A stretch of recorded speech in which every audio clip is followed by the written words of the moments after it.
ঢাকা টাঙ্গাইল সিরাজগঞ্জ মহাসড়কে বেড়েছে যাত্রী ও যানবাহনের চাপ। ঈদে ঢাকায় ফেরার আরও খবর জানাতে টাঙ্গাইলের এলাকা থেকে যুক্ত হয়েছেন সহকর্মী কাউসার আহমেদ এবং সিরাজগঞ্জের কড্ডার মোড়ে আছেন রিফাত রহমান। শুরুতে যাচ্ছি টাঙ্গাইলে, যেখানে রয়েছেন কাউসার।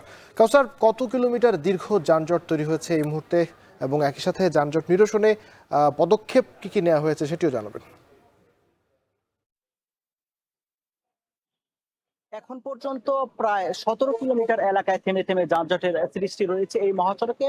যমুনা সেতুর টোল প্লাজা থেকে এইদিকে পৌলি পর্যন্ত এই 17 কিলোমিটার এলাকায় যানজটের সৃষ্টি হয়েছে। এতে করে কর্মস্থলে ফেরা যারা রয়েছেন তাদের চরম দুর্ভোগ পোহাতে হচ্ছে। আর এছাড়াও এই যানজট নিরসনে পুলিশের পাশাপাশি সেনাবাহিনীর সদস্যরাও দায়িত্ব পালন করে যাচ্ছেন। আর এদিকে যানজটের অন্যতম কারণ হচ্ছে যে যমুনা সেতুতে গাড়ি টানতে না পারার অন্যতম একটি কারণ রয়েছে। আর এছাড়াও যমুনা সেতুতে বেশ কয়েকটা যানবাহন বিকল এবং যমুনা সেতুর সংযোগ সড়কে একাধিক সড়ক দুর্ঘটনা হয়েছে। এতে করে এইসব যানবাহন ছড়াতে গিয়ে যে সময় লেগেছে, এতে করে যানজটের সৃষ্টি হয়েছে। আর এছাড়াও মাঝরাত থেকে এখন পর্যন্ত যমুনা সেতুতে কয়েক দফায় দীর্ঘ সময় টোল আদায় বন্ধ রাখা হয়েছিল। আর এছাড়াও কয়েক দফায় সিরাজগঞ্জ থেকে যে সমস্ত যানবাহন ঢাকার দিকে যাচ্ছিল সেগুলো উভয় লেন দিয়ে যাচ্ছিল, অর্থাৎ টাঙ্গাইল থেকে যে সমস্ত যানবাহন গুলো সিরাজগঞ্জের দিকে যাচ্ছিল সেগুলো কয়েক দফায় বন্ধ রাখা হয়েছিল। আর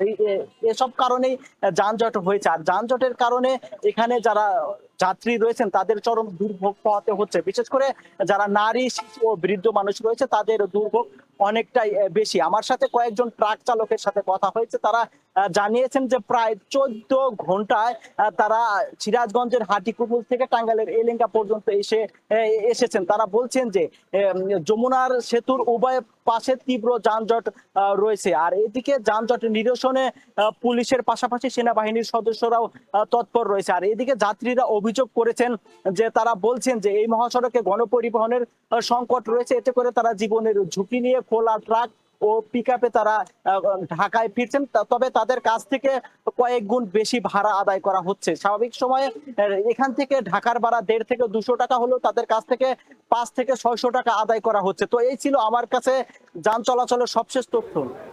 টাঙ্গাইল থেকে আমরা সিরাজগঞ্জে যাচ্ছি, যেখানে রয়েছেন সহকর্মী রিফাত রহমান। রিফাত, সেতুর পশ্চিম প্রান্তে দীর্ঘ যানজটের কারণ আসলে কি, কর্তৃপক্ষ কি বলছে এবং অতিরিক্ত ভাড়া নিয়ে যাত্রীদের অভিযোগ আছে কিনা, কি বলছেন তারা, বিস্তারিত জানাবেন।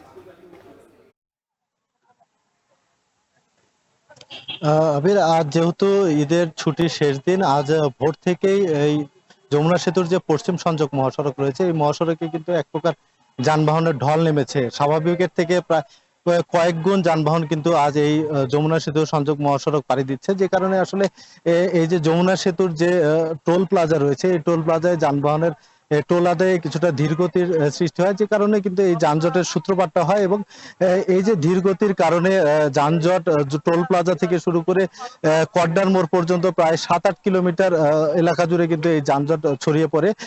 কিছুক্ষণ পরপরই কিন্তু এই যানজটের যে তীব্রতা সেটি কিন্তু বাড়ছে। তবে আরেকটি বিষয় জানিয়ে রাখি যে আজ যেহেতু শেষ দিন, যাত্রীদের একটি ঢল তৈরি হয়েছে। বিশেষ করে যারা ঢাকায় কর্মস্থলে যোগ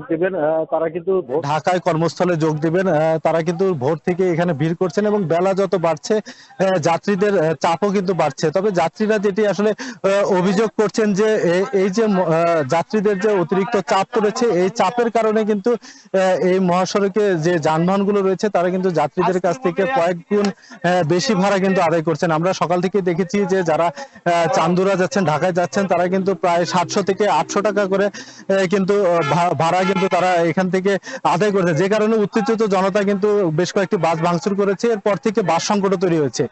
তো এই ছিল আমার কাছে কড্ডার মোড় থেকে ঈদে কর্মস্থলে ফেরা মানুষের সবশেষ।